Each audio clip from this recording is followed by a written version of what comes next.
عزیز طلبہ، آج اردو کے سبق کا موضوع ہے مضمون نویسی، جس کے کچھ مقاصد ہیں۔ سب سے پہلے مضمون کا تعارف، پرچے کا سوال، منتخب مضامین کون سے ہیں، مضمون نویسی کے اصول کیا ہیں، اور امتحانی نقطہ نظر سے کچھ اہم نکات کو دیکھیں گے، ممکنہ اغلاط اور پھر مکمل پیٹرن۔ مضمون کا تعارف۔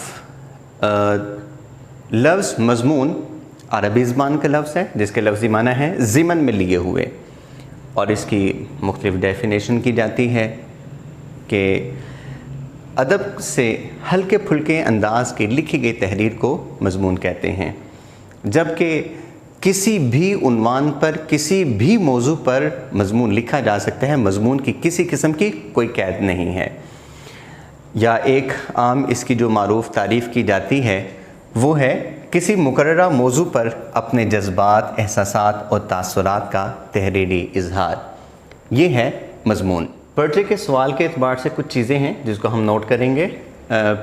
پیپر کی ترتیب میں سوال نمبر 6 ہے، کل 15 نمبر کا سوال ہے۔ اس سے پتہ چلتا ہے کہ ایک اہمیت رکھتا ہے، اور چونکہ ہمارا ٹارگٹ 100% مارکس ہے، 5 سے 6 صفحات اس کے ہونے چاہیے۔ اس سے کم لکھے ہوئے مضمون سے ہم امید نہیں رکھ سکتے کہ ہم مکمل مارکس حاصل کر سکیں، اور اس کے لیے 35 سے 40 منٹ کا وقت درکار ہے۔ پیپر میں 3 موضوعات ہمیں دیے جائیں گے، جس میں سے ایک موضوع پر ہمیں لکھنا ہوگا۔ اس کے ساتھ ہی اس کی کچھ نمبروں کی تقسیم ہے، جس تمہید 2 نمبر، نفس مضمون، حوالہ جات اور حاصل بحث۔ تمہید کے 2 نمبر، نفس مضمون کے 6، حوالہ جات کے 5 اور حاصل بحث کے 2 نمبر، اور اس طرح یہ 15 نمبر کا مضمون ٹھہرے گا۔ پھر کچھ منتخب مضامین ہیں میٹرک کے اعتبار سے۔ شخصی مضامین، مذہبی و اخلاقی مضامین، علمی و معلوماتی مضامین، معاشرتی، سیاسی، تفریحی، تاریخی، جغرافیائی، مشاہداتی، ادبی قسم کے مضامین۔ تو میٹرک میں عام طور پر جو مضامین آتے ہیں وہ ہیں شخصی، اکثر قائد اعظم علامہ اقبال کا، یا مذہبی و اخلاقی مضمون آ جاتے ہیں، عیدین، والدین سے حسن سلوک۔ علمی و معلوماتی مضمون لازمی اس میں سے حصہ آتا ہے، علم کے فائدے، تعلیم نسواں، حب وطن، وقت کی پابندی، محنت کی برکات۔ یہ جتنے بھی مضامین میں نے لکھے ہیں، یہ تمام مضامین پاسٹ پیپر کا حصہ ہیں، یعنی کہ پہلے بورڈ میں یہ مضامین آ چکے ہیں۔ تو اس لیے فوکس کریں گے آپ شخصی مضامین کو، مذہبی مضامین کو، علمی و معلوماتی مضامین کو خاص طور پر آپ فوکس کریں گے، تو انشاءاللہ جو مضمون آپ کے سامنے لکھے ہوئے ہیں انہی مضامین میں سے لازمی مضمون پیپر میں آئے گا۔ پھر ہے ہمارے پاس مضمون نویسی کے اصول، اور یہ میٹرک کے طلبہ کے لیے ہے۔ سب سے پہلے موضوع کا انتخاب۔ اب ہمارے پاس 3 قسم کے موضوعات ہیں، تو ہم کون سا موضوع منتخب کریں گے؟ یہ ایک اہم بنیادی نقطہ ہے کہ جو مضمون ہمیں مکمل یاد ہے، اچھی طریقے سے آتا ہے، ہمیں اس موضوع کا انتخاب کرنا چاہیے۔ اور پھر مضمون تیار کرتے وقت ہم نے مٹیریل اکٹھا کیا اور اس کو ترتیب دی۔ بالکل آپ یوں سمجھیں کہ جیسے ہم ایک بلڈنگ بناتے ہیں، اس کے لیے سارا مٹیریل اکٹھا کرتے ہیں، ریت، سیمنٹ، بجری، سریا، سارا کچھ اکٹھا کرتے ہیں، اور پھر بنیادوں سے اٹھاتے ہیں اور ترتیب کے ساتھ اس کو اوپر لے کے جاتے ہیں۔ اسی طرح جب ہم کسی متعین موضوع پر مضمون لکھنا چاہتے ہیں تو اس کا سارا مٹیریل اکٹھا کریں گے، سارا مٹیریل اکٹھا کر کے پھر اس کو ایک ترتیب سے دیں گے، اور پھر وہ جو ہمارا مواد ہم نے اکٹھا کیا ہے وہ موضوع سے مطابقت رکھنا چاہیے۔ کئی دفعہ ایسا ہوتا ہے کہ ہم مواد بہت زیادہ بکھیر لیتے ہیں اور پھر اس کو ترتیب دینا اور موضوع سے مطابقت رکھنا بہت مشکل ہو جاتا ہے۔ تو جس طرح ایک مکان بلڈ کیا جاتا ہے، اسی طرح ایک مضمون بنیادوں سے شروع کر کے اس کا ایک خاکہ تیار کر کے اور اینڈ پر اس کو مکمل تیار کیا جاتا ہے۔ اس طرح موضوع کا مضمون کا آغاز، اس کا عروج اور اس کا اختتام، یہ مضمون کے 3 حصے بنتے ہیں۔ پھر ہے مضمون لکھتے وقت شستہ، مہذب، آسان، سادہ اور مختصر جملوں کا استعمال کرنا چاہیے۔ کئی دفعہ کچھ کی گرپ زیادہ ہوتی ہے، تو وہ مضمون لکھتے وقت کوشش کرتے ہیں کہ بڑے پیچیدہ قسم کے اور مشکل قسم کے الفاظ کا انتخاب کریں، تو ایسا مناسب نہیں ہے۔ پھر جو ہم نے حوالہ جات اس میں شامل کرنے ہیں، حوالہ جات ہمارے موضوع سے مطابقت رکھتے ہوں۔ کئی دفعہ بچے ایسا کرتے ہیں کہ علامہ اقبال کا مضمون ہے تو علامہ اقبال کے بہت سارے اشعار ہیں، تو وہ بس جون سا شعر جہاں پر یاد آتا ہے وہاں پر اس کو فٹ کر لیتے ہیں، تو ایسا مناسب نہیں ہے۔ واضح پیراگراف، اب ظاہری سی بات ہے مضمون کے مختلف مرتبے ہیں، اس کے درجات ہیں، تو جب ہم کسی ایک نقطہ پر لکھنا چاہتے ہیں تو واضح طور پر ایک اس کا پیراگراف ہونا چاہیے، پھر دوسرا پیراگراف ہونا چاہیے، پتہ چلنا چاہیے پڑھنے والے کو، ایگزامینر کو، چیکر کو پتہ چلنا چاہیے کہ یہاں سے ایک بات شروع ہو رہی ہے، یہاں سے دوسری بات شروع ہو رہی ہے، یہاں سے تیسری بات شروع ہو رہی ہے۔ خوش خطی، املا اور جملوں کی بناوٹ کا خاص خیال رکھنا چاہیے۔ امتحانی نقطہ نظر سے کچھ باتیں ہیں جس میں موضوع کا انتخاب مواد کے مطابق ہو، یعنی کہ ہم جس موضوع کا انتخاب کر رہے ہیں اس کا مٹیریل ہمارے پاس کیسا ہے، جامع ہے، اور مثال کے طور پر علم ہے، حصول علم ہے، علم کے فائدے ہیں، علم کی فرضیت ہے۔ اب یہ تین الگ الگ موضوعات ہیں، تو ہمیں ہر موضوع سے مطابق اس کا مواد تلاش کرنا چاہیے اور اسی کے مطابق اس کو لکھنا چاہیے۔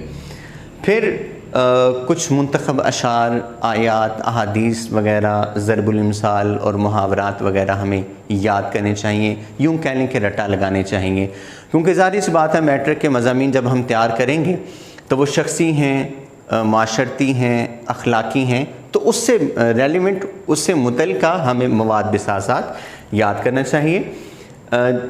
چونکہ پہلے آپ کو میں بتا چکا ہوں کہ نمبروں کی تقسیم میں حوالہ جات کے 5 نمبر ہیں۔ تخلیقی مہارت، اب تخلیقی مہارت کیا ہے؟ تخلیقی مہارت یہ ہے کہ آپ کسی مضمون کو بغیر نوٹس کے تیار کرنا چاہتے ہیں، اور اس کا اصول کیا ہے؟ آغاز، عروج، اختتام۔ جیسا کہ پہلے بھی بتایا کہ سارا مٹیریل آپ اکٹھا کریں، اس متعلقہ عنوان سے متعلق سارا مواد اکٹھا کریں اور پھر اس کو ترتیب دیں۔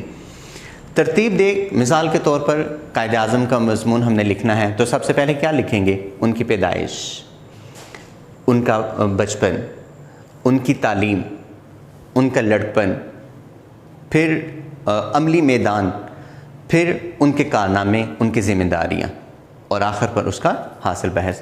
تو اس طرح سے خود سے بھی مضمون تیار کرنے کی کوشش کریں، اور جب تک ہم مسلسل لکھ لکھ کر پریکٹس نہیں کریں گے تب تک یہ مہارت ہمیں حاصل نہیں ہوگی۔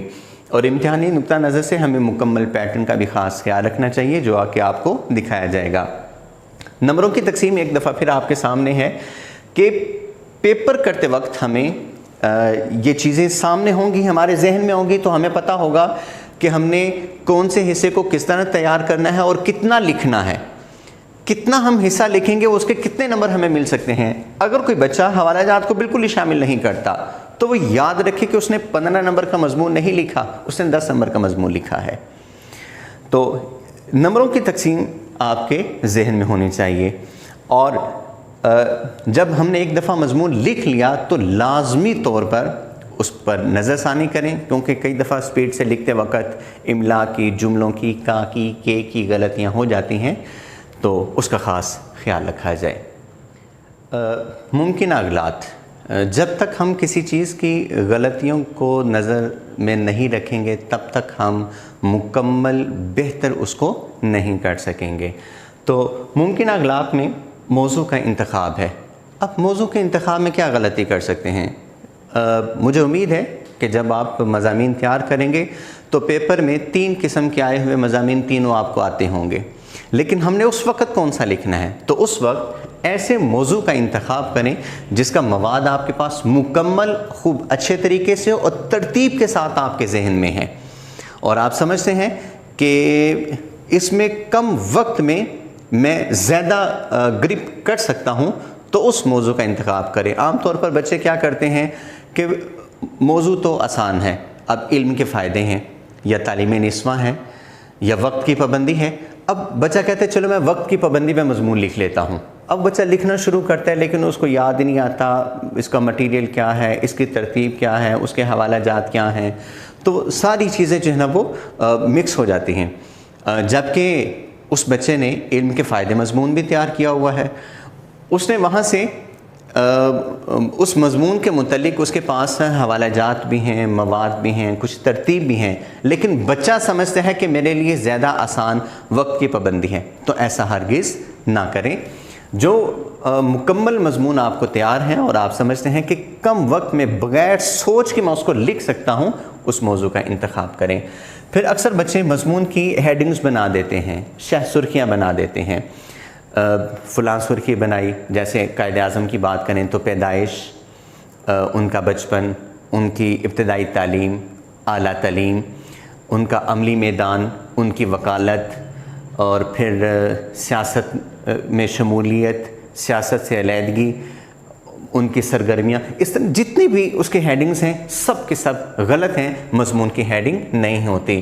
ہاں, جیسا کہ آپ کو پہلے بتایا کہ آپ کو نئی بات لکھنا چاہتے ہیں تو نئے پیراگراف سے اس کو شروع کریں گے. تکرار. اکثر بچے کیا کرتے ہیں, زیادہ اوور ہونے کی کوشش کرتے ہیں اور ایک ہی چیز کو بار بار ریپیٹ کرتے ہیں. کئی بچے جملے بار بار دہراتے ہیں اور کئی پورے پیراگراف بار بار دہراتے ہیں کہ کسی طرح ہم لینتھ پوری کر لیں. تو ایسا ہرگز نہیں ہے. ظاہری سی بات ہے, پیپر چیک کرنے والا اس کو پڑھ کر دیکھ کر چیک کرتا ہے. تو اس طرح کے بچے جو ہے نا وہ پھر ان کی حوصلہ شکنی ہوتی ہے. غیر مدلل مواد. آپ نے اکثر دیکھا ہوگا سوشل میڈیا پر ہم ایک شعر لکھتے ہیں, نیچے لکھ دیتے ہیں علامہ اقبال, حالانکہ وہ اقبال کا شعر نہیں ہے.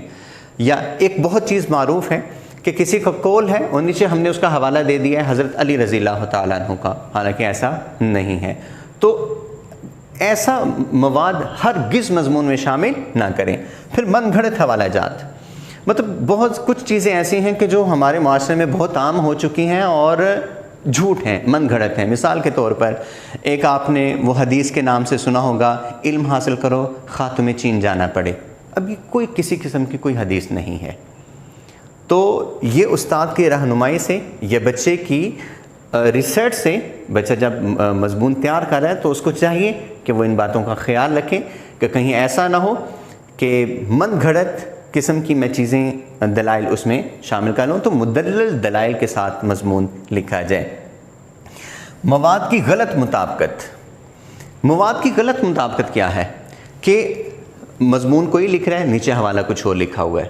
اب میں نے کئی دفعہ مضمون دیکھے ہیں بچوں کے, وقت کی پابندی مضمون ہے اور نیچے علامہ اقبال کا شعر لکھا ہوا ہے. قائد اعظم کا مضمون ہے اور نیچے وقت کی پابندی کا شعر لکھا ہوا ہے. تو ایسا نہیں. جو پیراگراف آپ نے لکھا آپ کا حوالہ اس سے مطابق ہونا چاہیے.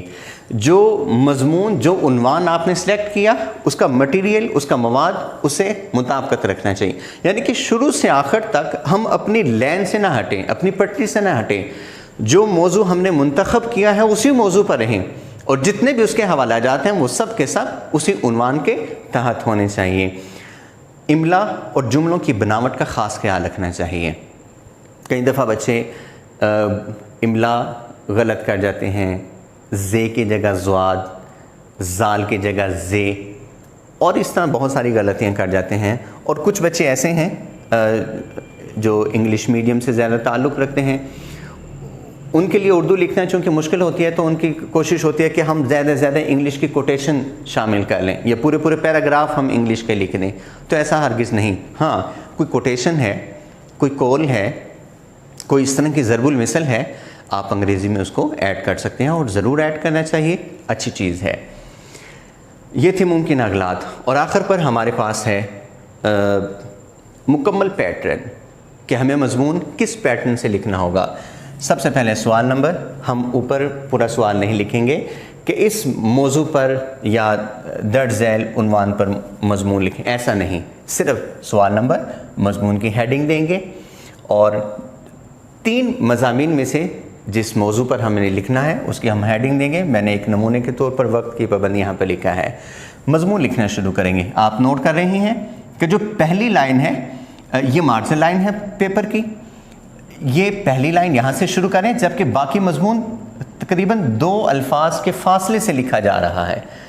اور پھر یہاں پر ایک بات اور یاد رہے کہ پہلا پیرا یہاں سے شروع کیا، دوسرا پیرا بھی اسی جگہ سے شروع کریں، تیسرا پیرا بھی اسی جگہ سے شروع کریں، اور چوتھا پیرا بھی اسی جگہ سے ہی شروع کریں گے تاکہ ہمارے پیپر کی ایک سیکوینس باقی رہے۔ تو یہاں سے ہم لکھنا شروع کریں گے۔ اب اکثر بچے سوال کرتے ہیں کہ کیا مضمون کو شعر سے شروع کرنا چاہیے؟ جی ہاں، آپ شعر سے بھی شروع کر سکتے ہیں، آپ کسی آیت مبارکہ سے شروع کر سکتے ہیں، کسی کوٹیشن سے شروع کر سکتے ہیں، کسی ضرب المثل سے آپ مضمون شروع کر سکتے ہیں، ورنہ اسی ترتیب کے ساتھ جو ترتیب آپ کو بتائی ہے، آغاز، عروج اور اختتام، اس اصول کے ساتھ ہم مضمون لکھنا شروع کریں گے۔ اب کسی بھی قسم کا حوالہ نوٹ کرنے کا طریقہ یہ ہے، اصول یہ ہے کہ آپ نے پیراگراف لکھا، اب اس پیراگراف سے متعلق جو بھی آپ کے پاس مٹیریل ہے، مواد ہے، شعر ہے، آیت ہے، حدیث ہے، کوئی بھی کوٹیشن ہے، آپ اس کے ساتھ شامل کریں گے۔ اور لکھنے کا اصول یہ ہے، یہ شعر کی علامت ہے اور اس انداز سے شعر آپ لکھیں گے۔ پھر اس کے بعد آپ دوسری بات شروع کرنا چاہتے ہیں، آپ اس کا پیرا بنائیں گے، اس کو پیرے میں لکھیں گے، اور اس سے ریلیونٹ کوئی کوٹیشن ہے، آپ اس انداز سے اس کو لکھیں گے۔ یاد رکھیں کوئی بھی کوٹیشن جب آپ کوٹ کرتے ہیں تو اس کو انورٹڈ کوماز واوین میں لازمی کریں گے، اور اس کا حوالہ اگر تو آپ کو یاد ہے تو آپ اس کا حوالہ ضرور دیں، اور اگر آپ کو حوالہ یاد نہیں ہے تو کوشش کریں اس کا حوالہ نہ دیں۔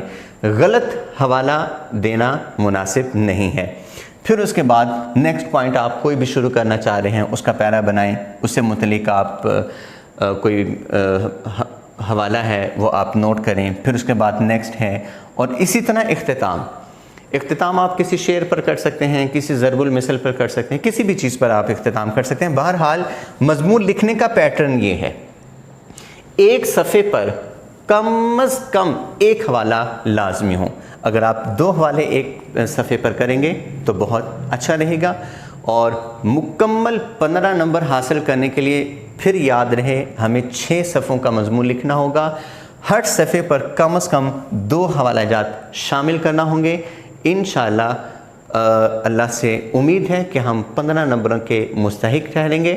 اور یہ صرف باتیں نہیں، الحمدللہ بہت سارے اسٹوڈنٹس ایسے ہیں کہ جن کے 10th میں 100% مارکس آئے ہیں، تو اس کا مطلب ہے کہ مضمون ایسا سوال نہیں کہ جس میں ہم مکمل نمبر نہیں لے سکتے، ہم مکمل نمبر اس میں لے سکتے ہیں۔ کب؟